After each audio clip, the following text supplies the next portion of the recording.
জয় জগন্নাথ। তোমাদেরকে কিন্তু আগের শর্টসগুলোতে দেখিয়েছি কি উল্টো রথের দিনকে আমি গেছিলাম, আর এতটা পরিমাণ ভিড় ছিল যে আমি ঠিকঠাক করে কোনো ক্লিপই নিতে পারিনি। লাস্টে বাধ্য হয়ে আমি ঐশীকে বললাম, ও যেহেতু পুচকে, আমি বললাম যা তুই ভিড়ের মধ্যে থেকে ঠিক ঢুকতে পারবি কোনো না কোনো একটা জায়গা থেকে। তো ও দেখো একদম মন্দিরের কাছে গিয়ে কিন্তু আমাদের মহাপ্রভুর কিন্তু খুব ভালো করে একটা ক্লিপ তুলেছে সামনাসামনি। আর বাচ্চা মানুষ তো একটু তোমরা অ্যাডজাস্ট করে নিও, আমি বুঝতে পারছি ভিডিওটার ক্লিপটা একটু নড়ে চড়ে একা বেঁকা হয়েছে। যাই হোক, ও যে নিতে পেরেছে ক্লিপটা এই যথেষ্ট, তোমরা বুঝতেই পারছো ঠেলাঠেলি হচ্ছে। প্রত্যেকবারই কিন্তু উল্টো রথে আমাদের এখানে অনেকটাই ভিড় হয়, আমি যতদিন ধরে দেখছি।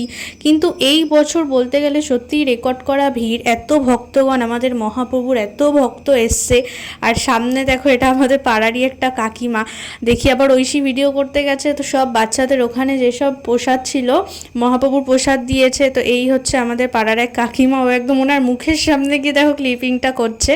যাই হোক, কোনো ভুল ত্রুটি হলে তোমরা একটু ক্ষমার দৃষ্টিতে দেখো, বাচ্চা মানুষ। আমি অ্যাকচুয়ালি করার কথা আমার এইসব, বাট ওই জায়গাটা এত ভিড়, ও যেহেতু ছোট্ট মানুষও তাই পেরেছে যতটুকু করতে। আমি কিন্তু ঢুকতেও পারিনি, একটুখানি শর্টস নিয়েছিলাম, তোমাদেরকে আগের পার্টেই দেখিয়েছিলাম।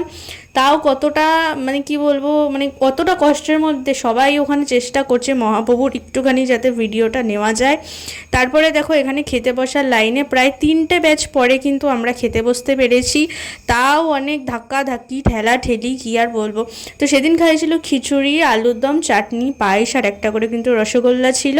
আর এই হচ্ছে বিকেলবেলা সব কিছু ভান্ডারা কমপ্লিট করার পর, মানে লোকের পর লোক ঢুকছে, যেহেতু অনেকটা টাইম কিন্তু সেখানেই চলে গেছে, তাই মহাপ্রভুর মাসির বাড়ি ফিরতেও অনেকটা দেরি হয়ে গেছে। তোমরা দেখছো আমাদের এখান থেকে কিন্তু পুকুরের এই পারে থেকে মানে একটা পাক পুরো সবাই মহাদেবকে এবং বলরাম সুভদ্রাকে কোলে কোলে নিয়ে কিন্তু 7জন মিলে ভাগ ভাগ করে কিন্তু নিয়ে পুরো পুকুর পাড়টা একবার ঘুরে তারপরে কিন্তু রথে ওনাকে চড়ান। আর এখানে দেখো ঐশী আর রায় কিন্তু প্রচণ্ড বাজনা হচ্ছিল, তাই ওরা নাচানাচিও করছিল।